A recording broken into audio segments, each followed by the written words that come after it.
Nowhere movie na siguradong maraming nanay ang makaka-relate dito. Dahil sa movie na ito ay nasubok kung gaano katatag ang isang nanay. Gusto ko lang i-share sa inyo mga ka-Oragons kasi talagang na-amaze ako sa movie na to. Tungkol kasi ang movie na ito na kung paano makakasurvive ang isang nanay sa gitna ng karagatan habang nasa loob ng container van. At buntis pa. Nagkaroon kasi ng war doon sa lugar nila and then lahat ng mga nakikita nilang tao na taga doon ay binabawian ng buhay or lalo na yung mga buntis. Kaya para makatakas sila sa lugar na yon, wala silang choice kundi magtago sa loob ng container, yung katulad nito. Ang pangalan nga ng bida sa movie na ito ay Mia, si Mia na buntis. Nahiwalay nga si Mia sa kanyang asawa pagpasok doon sa loob ng container van dahil overload na to.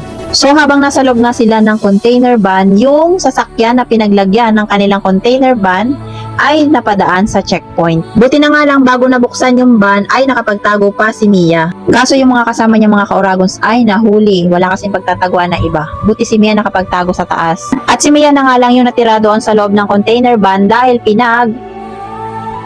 yung mga kasama niya. Yun nga lang, nagkaroon ng malakas na bagyo at lumubog yung pinaglalagyan ng container van niya kung saan siya nakasakay. Ayun, lumubog yung cargo ship. Tapos itong si Mia ay tuluyan nang natrap sa loob ng container. Doon na nga din siya naabutan ng panganganak mga ka-Oragons at siya na ang nagpaanak sa sarili niya. Tapos lumipas yung mga araw, tuluyan nang naubos yung stock niyang pagkain.